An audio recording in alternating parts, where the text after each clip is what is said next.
a scorer somewhere. You've got Matthews, Schroeder, KCP, LeBron, and THT.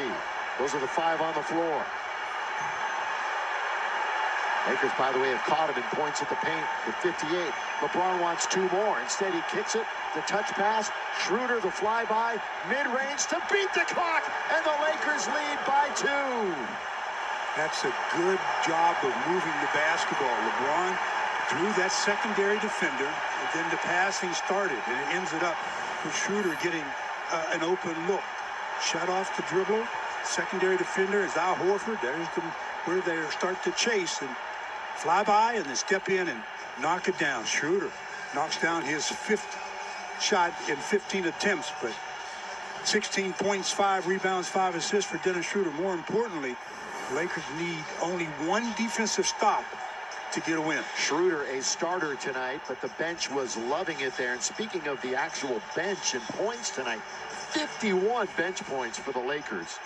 A plus 30 in that. So a change in the rotation, obviously, with 2 of the mainstays out tonight, and AD and Alex.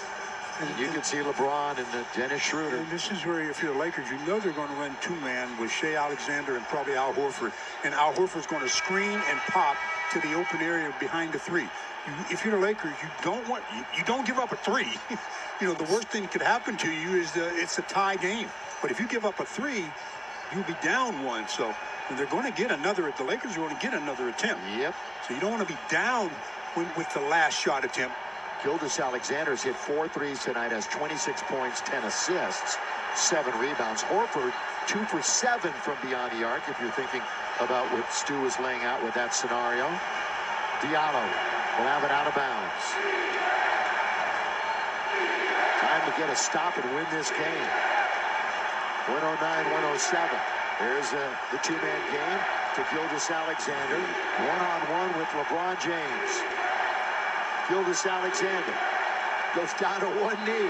Gets bumped and fouled by LeBron. No basket. Had the foul to give. So the ball will be out of bounds.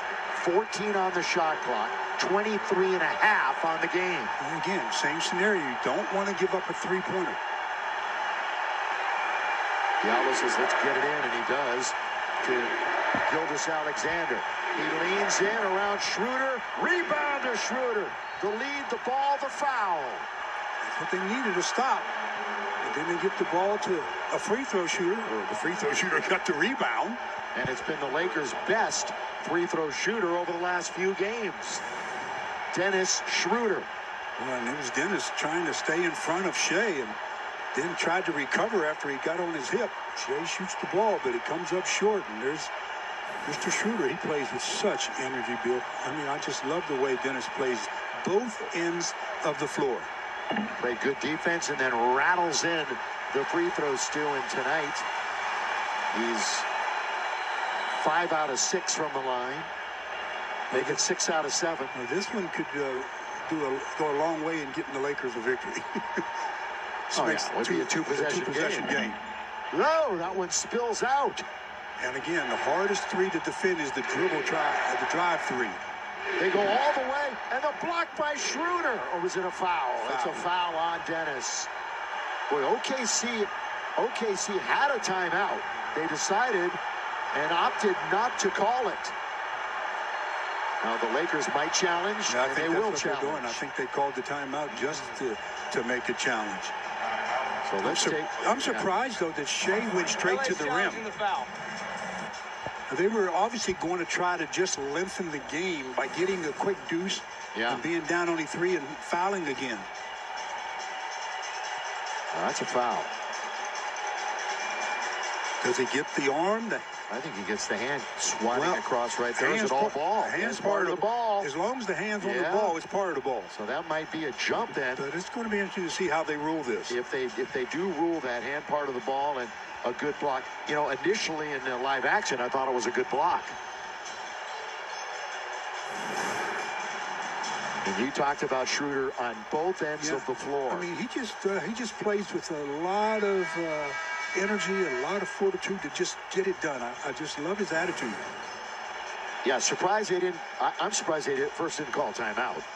And then that they did go for 2 instead of 3. Well, obviously they were playing with fire at that point. Yeah, I think that Shea figured that I'll get the deuce and then we'll foul quick and keep it a one possession game and hope they miss one. And then call the timeout. Yeah, because you've got one in your pocket.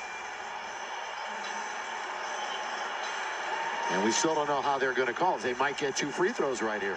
Absolutely. And it would play out that way. And it'll play out that way. After review, the call on the floor is overturned. It is a successful challenge.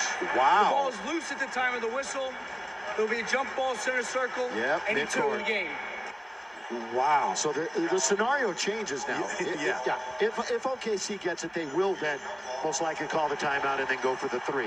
If the Lakers get it, basically the game's over. Yeah, they'll go for the 3 right away, I think. I don't think they'll take a timeout and let the Lakers set up a defense. They'll save it.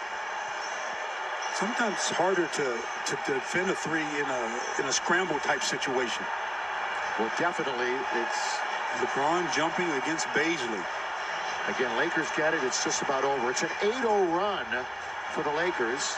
And we'll see if they spend the timeout if OKC gets it with Bazley jumping. The King, the veteran. And it's going to be OKC, and Gilgeous-Alexander gets it, and they will bring it into the front court. Gilgeous-Alexander has, he's going to get fouled with 1.2, and he could tie the game. Exactly what you don't want to do. But 3 pressure free throws coming up for Shea Gilgeous-Alexander, fouled by KCP. The last thing you tell players in the huddle is, guys, we can't foul 3-point shooters. Play good defense, and if he makes the shot, so be it, but don't put him on the line. Gilgeous-Alexander has made all 3 tonight. He's got 2 more. He's a 76%er on the year. 2 more to tie. I call it, how many timeouts the Lakers have left? 1? They have 1. They can advance if he makes it. They had 2 because they should have tried to get him off the line here. Don't let him stand there and get in a rhythm for 3 free throws, which they did. All 3. LeBron, timeout.